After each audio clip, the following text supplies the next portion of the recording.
And we have loads of these automatic patterns, and some of them are about getting frustrated because our belief, our point of view is absolutely real, and the other person is wrong. Belief is the death of intelligence. You change the way you look at things, the things you look at change. If you're looking for what's wrong, you'll find it, right? If you're looking for wonderful things, you'll find them.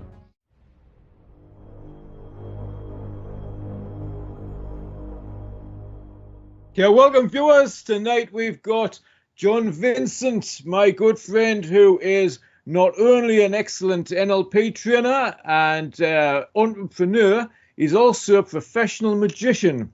So who better to speak to us about perception than the man himself? John, good evening. Hello, good evening. Or afternoon here, yeah. Afternoon. So where are you from today? Is it in the Far East somewhere? Sunny Goa, very, very warm and sunny Goa in India, yes. Yeah. Excellent, excellent. So tonight we're going to talk about perception. So when people look at things, often it looks completely different to one person as opposed to another. How does that work? Right. Wow. So I think the first time I came to India, actually, just over 10 years ago, I came for 4 days, which is a short amount of time to come to India. And it was to the 6th Global Congress of Spiritual Scientists.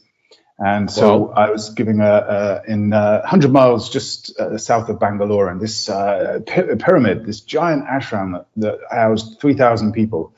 It was an incredible event. And we came to do this talk and present some music, some meditation music with some brainwave training technology. And myself and Niraj, just prior to getting on the plane, a couple of days before the plane, we thought, because actually we were doing a talk about perception at this event, at the 6th Global Congress of Spiritual Scientists, and we thought, well, I'd stumbled across this website called the Universal Life Church, I think it was, where you could buy a doctorate for just $10. You could become a doctor of, Niraj is going to be the doctor of metaphysics, and they had a title, Doctor of the Universe, which I just... And so we were going to be doctors, be introduced and step out onto the stage to begin our talk and introduce as doctors. And then explain shortly afterwards that we'd bought them for $10. But how different does it make you perceive a person by having a title?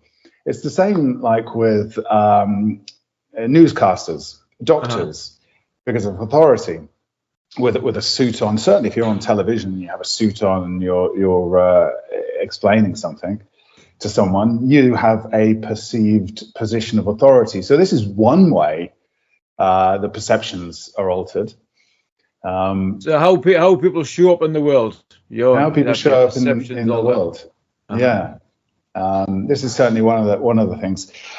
I mean, we have in NLP what we would call meta programs. I think this is another very the coffee cup right here is half full of coffee or half empty of coffee.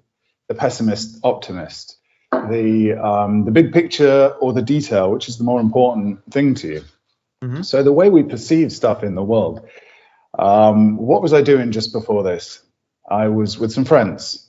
What was I doing just before this? I was having lunch.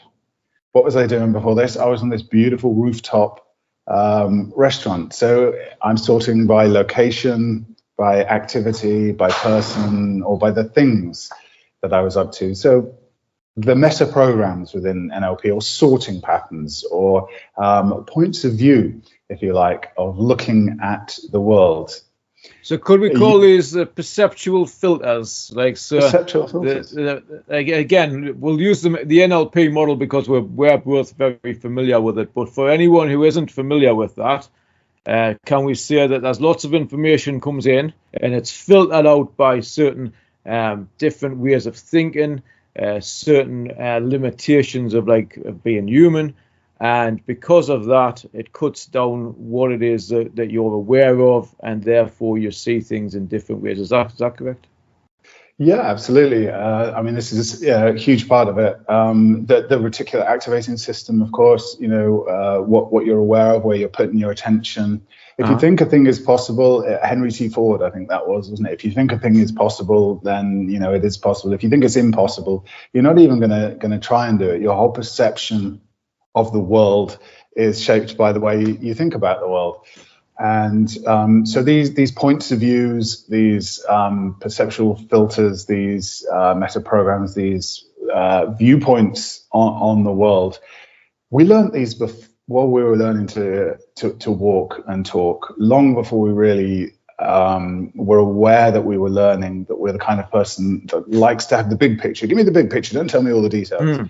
Or with a person that, no, hold on, let's stop, go back, give me an exact chronological detail. Because with one person, it's important that the information is presented in that way, and another person, in another way, it's important that information is presented in a different way.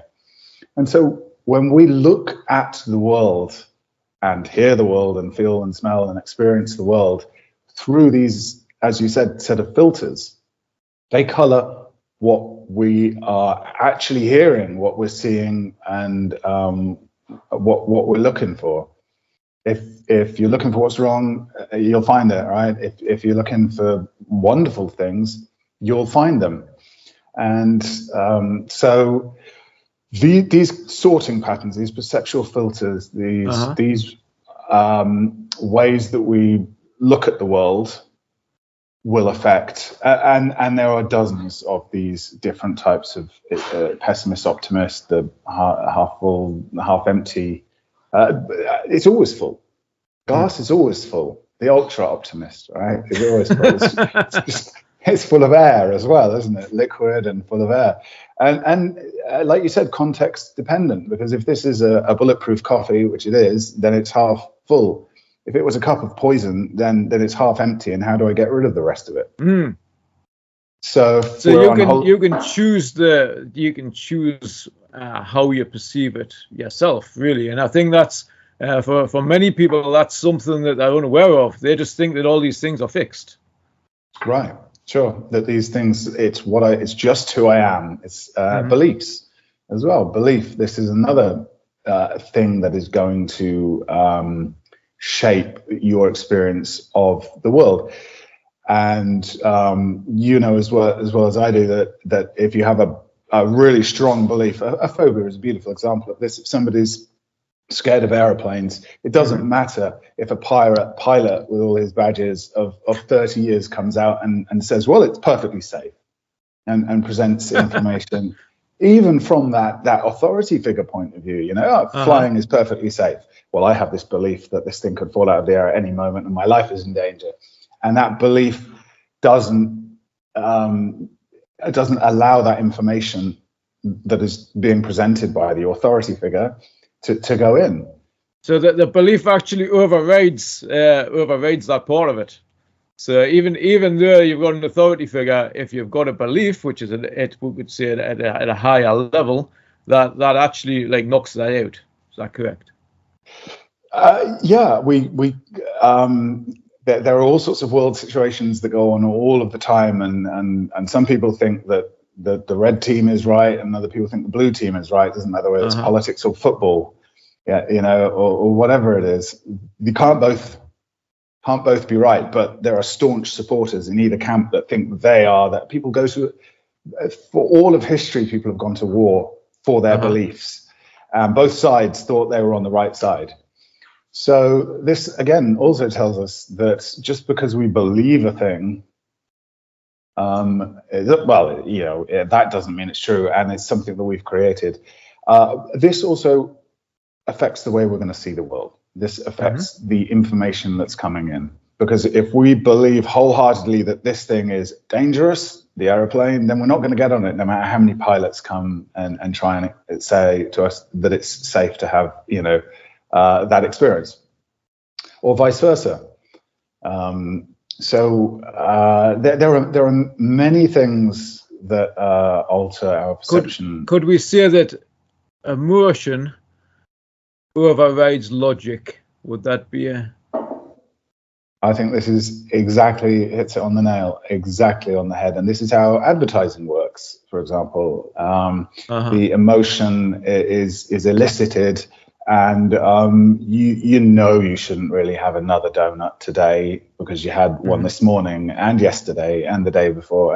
And you shouldn't like that thing and put it in your mouth and suck on it because your lungs have got to a point and you've got to an age and you shouldn't be doing it. But and the cinema, you see a film in the cinema and the emotions happen and you're safe. You're just watching an experience. Emotion causes us to purchase a lot of things that we don't necessarily, that's called buyer's remorse. We end up getting sold to buy something and then maybe I didn't really need that. Vote the wrong way, spend money in the wrong way. Emotion, fear, very strong emotion. If a person has an extreme fear or trauma or is shown and told about a very traumatic thing, then that emotion is going to override and color any other information that comes in and tries to come in and says, well, maybe you can look at it a different way, or maybe we can perceive it slightly differently. Belief is the death of intelligence. Robert Anton Wilson. Oh wow, that's a profound quote. It's a profound quote. Belief is the death of intelligence, and I believe that. Yeah, very very interesting. That's I believe that.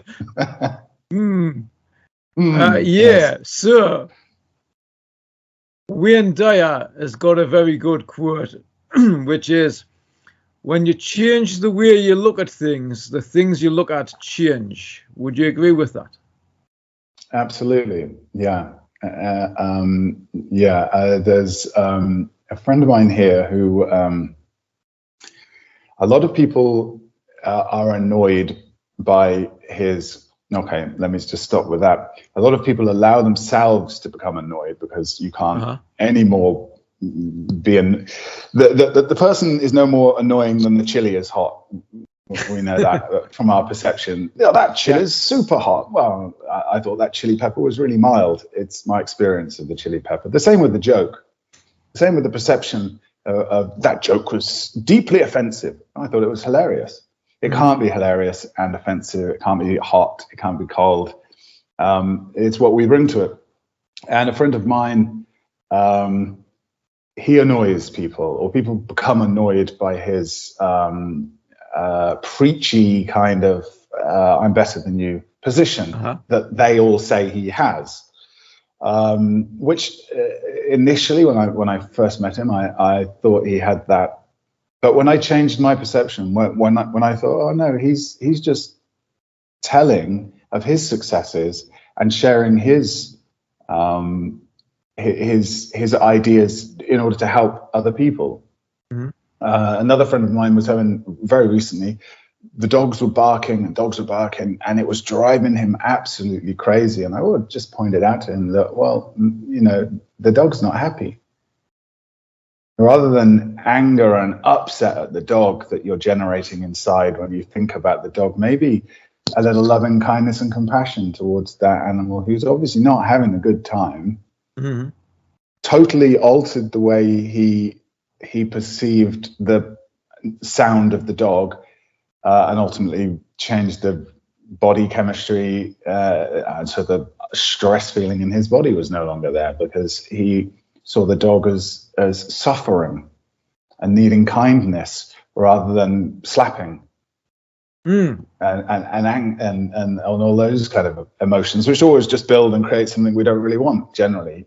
Whenever you go to those side of emotions.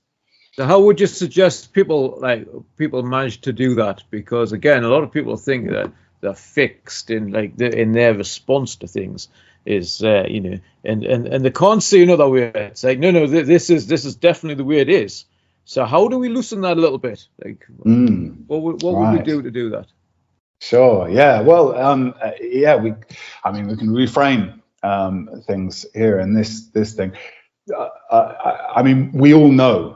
And we just stop and we all know if I pull out a chili pepper, now I'm in India here, they've got some super hot chili peppers and I'm used to eating hot chili peppers. So I could eat a chili pepper and say, it's kind of mild, it's kind of spicy, and somebody else is going to be sweating profusely and needing some milk or something to cool their mouth down. Mm-hmm. It can't be both. It cannot be both. We know that. We know that it cannot be both hot. We know that it's what we're bringing to it. So this is across everything that we experience. The sky is not blue. Wonderful example from a wonderful book. The sky isn't blue. Blue is our blue is the label we give to our experience of the certain portion of the visible light spectrum that we call blue. Water isn't wet. When you put your hand in water, you experience a sensation that you label as wet. It's no more wet than the chili is hot. That person isn't annoying any more than the truth is you have a choice. Now, they don't always seem like choices because when you put your foot on the brake pedal because the red light in front of you goes red, you just did that without thinking. It's an automatic behavior. When you stand up and walk, they're automatic patterns. And we have loads of these automatic patterns, and some of them are about getting frustrated because our belief, our point of view is absolutely real and the other person is wrong. So the perceptual positions notion, again, Gandhi, another figure from India here, was famous for the idea of the perceptual positions notion of stepping outside of your experiencing and experience and looking at the situation from a third person point of view. And then having a thought that if I was the other person, or even imagining being the other person in that argument or in that discussion or situation, if I was that person, what would I need to hear to feel like I'm respected, loved, cared for, or whatever issue or emotion it is, will give you a bigger insight into how to present the information that you try and have. step into the other person's shoes would Literally, be one position, and they look through their eyes, see what they see, hear what they hear, feel what they feel. And the other position would be to step to the side and look at observe the situation. So imagine you were a third party observer. So would that help? If you imagine you're a third-party observer and you see each other pointing and shouting at each other and observe the body language, it suddenly becomes very clear why it's an argument and not a peaceful conversation. And what can you do to change that, dissolve that situation, or present information? Absolutely. And all of these things, like we said earlier on, they're useful. To look at these patterns as achievements, things that we've learned, things that we do. Wouldn't everybody here listening love to have that same kind of just instant response that you have, or that people have with a phobic response to like dogs? Oh, scary! They never forget to be scared of dogs. To go into the gym every morning.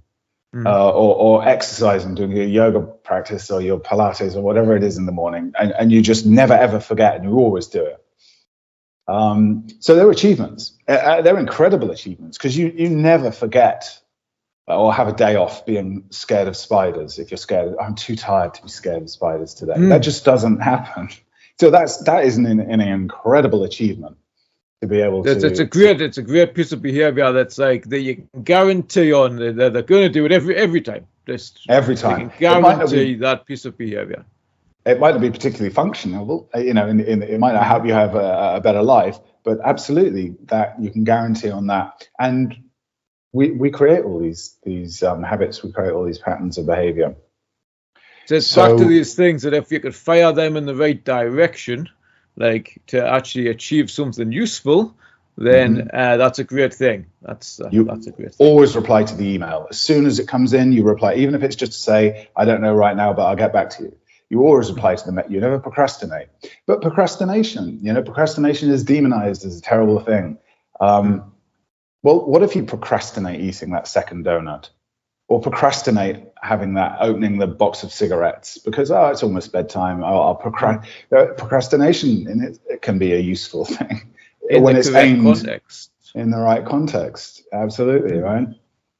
Excellent.